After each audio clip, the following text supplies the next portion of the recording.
ating kagalang-galang na Father Rector, Father Rolly, mga kasama kong mga kapatid kong kabarian, mga seminarista, at mga parishioners at mga deboto ng ating Nana Siso na naririto ngayon. Magandang gabi sa inyong lahat.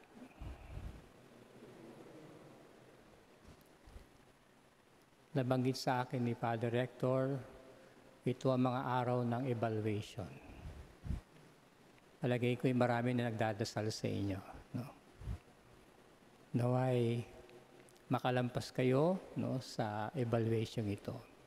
Lalong-lalo na yung mga honest na itong year na ito ay hindi sila masyadong nagpursigi. Humihiling kayo ng tulong sa Panginoon. Sana magkaroon ako ng second chance. Ito ang pahiwatig sa atin ng unang pagbasa. Masigit pa sa hinihingi natin. Kung dadamahin natin ang nararamdaman at pinagdadaanan ni Reyna Esther, ay sabi nga ay nasa bingit siya ng panganib. Kaya siya'y lubos na lumuluhod at nananalangin sa ating Panginoong Diyos na siya'y tulungan at samahan. Sapagkat ang gagawin niya ay maaring ikamatay niya. Haharap siya sa hari. Kung hindi siya tinanggap, kamatayan ang kapalit. Siya'y nananalangin sapagkat ang bayan ng Diyos ay nanganganib. Kung dadamahin natin ang mga pananalita ni Reyna Esther, bagamat nangangamba siya, lubos siya ng tiwala sa Panginoong Diyos. Kaya nga't ang inihingi sa kanya ay gagawin niya kahit mayroong kapalit na kamatayan kung siya man ay nagkamali o hindi siya pinansin ng hari. Yun ang una kong ibig paiwatig sa inyo mga seminarista. Nananalangin tayo araw-araw. Naway sa pananalangin natin, nandoon ang pagtitiwala natin sa Diyos. Sabi nga ni Anthony Bloom, prayer of petition is the most difficult prayer. Dahil pag tayo humihiling sa Panginoong Diyos, kay kalakip noon ang pagtitiwala sa Panginoong Diyos. Ganun sanang ginagawa ninyo, mga seminarista. Meron kayong tiwala sa ating Panginoong Diyos. Ano man ang hiling nyo sa Kanya, nagtitiwala kayo sa Kanya na ang Kanyang itutugon o hindi man itutugon ay sa ikabubuti natin. Sapagkat yun din ang binanggit ng ating Panginoong Yesus sa Ebanghelyo ngayon, na siya ang ating Ama. Sa panahon ng inyong formation dito, naway makilala nyo na talaga ang ating Panginoong Diyos. Sapagkat habang nakikilala nyo siya, lalong tumitibay ang inyong pananampalataya at pagtitiwala sa Kanya. Yun ang aking karanasan sa maraming taon sa formation na sa Baging Pari. Patuloy na naming kinikilala ang Panginoon.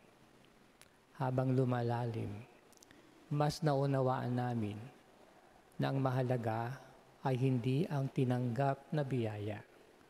Ang mahalaga ay ang pagtitiwala sa nagbibigay ng biyaya. Sa Ebanghelyo naman, makikita natin na sabi nga ay humiling, hanapin, at kumatok. May intensity ng pananalangin. Ngunit ang tanong ko kanina ay, anong hinihiling natin? Anong hinahanap natin? At ano ang kinakatok natin? Sasabihin natin ay, marami akong hinihiling sa Diyos.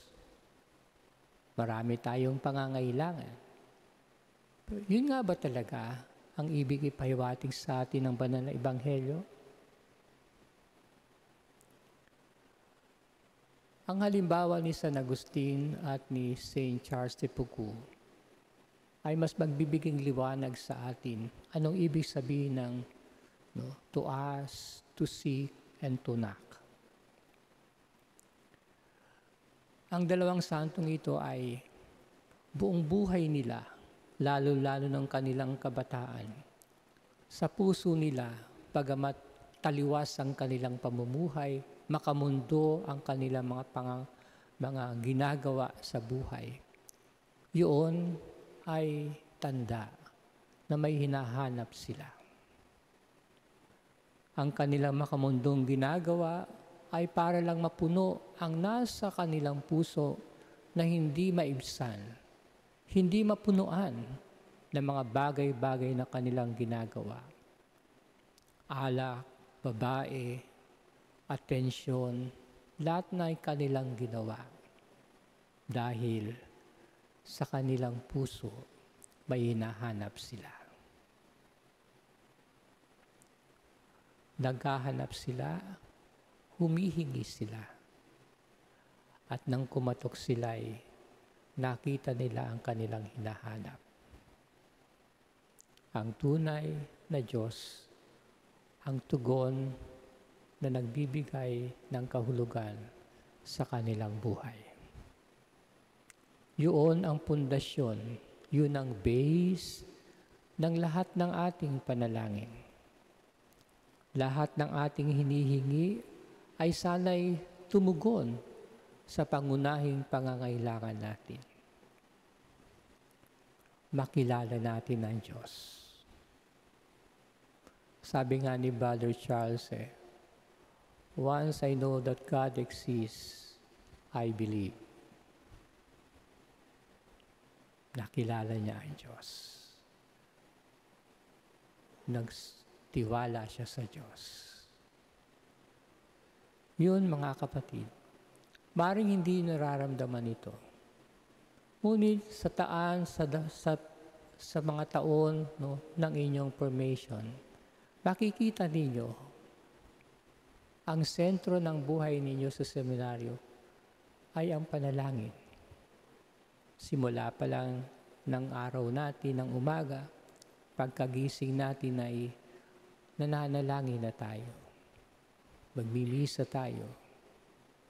Pati na rin ang pag-aaral natin ay bahagi yan ng pagsasaliksik natin ng pag-uunawa tungkol sa Panginoong Diyos at tungkol sa ating pananampalataya.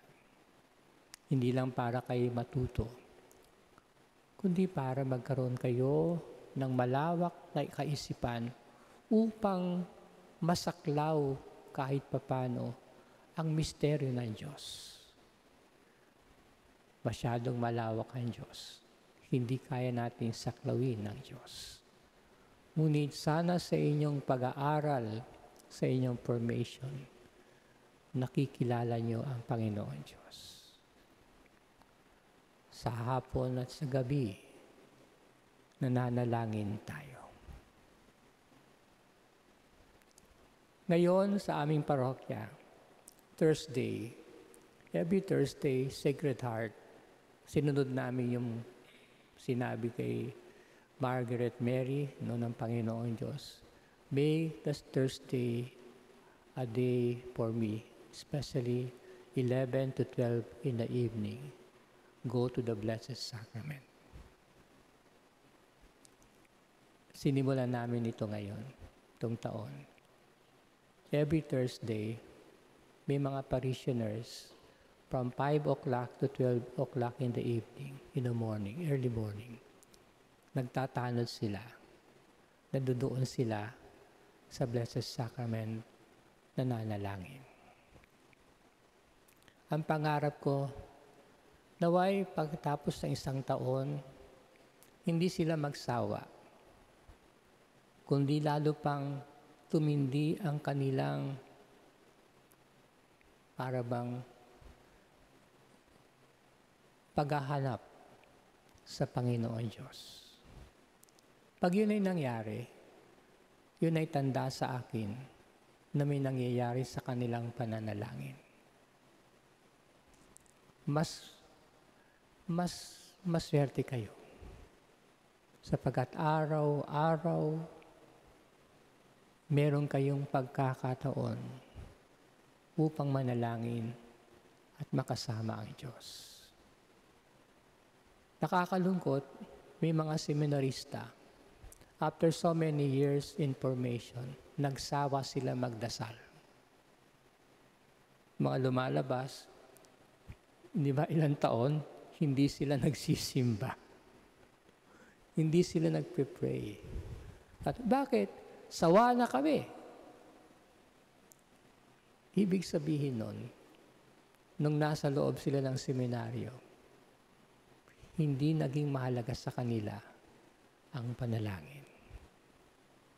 Hindi naging mabunga. Siyempre, bahagi yun ng temptation ninyo. Ngunit kailangan tayong maging mulat. No?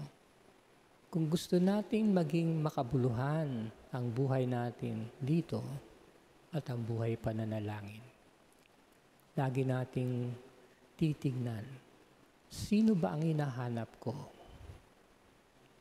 Naway ngayon, makita ninyo, ang hinahanap ko ay ang Panginoong Diyos. Kaya ako nandito dahil tinawag ako ng Panginoong Diyos. Gagawin ko ang lahat upang makatugon sa Kanya, sapagkat siya talaga ang kahulugan ng aking buhay. Mga kapatid, pinagdadasal namin kayo sa mga naway matuloy kayo maging pari. At sa inyong formation, makita ninyo ang pinakamahalaga. You answer the call of God because God is really the center of your life, the meaning of your life. Amen.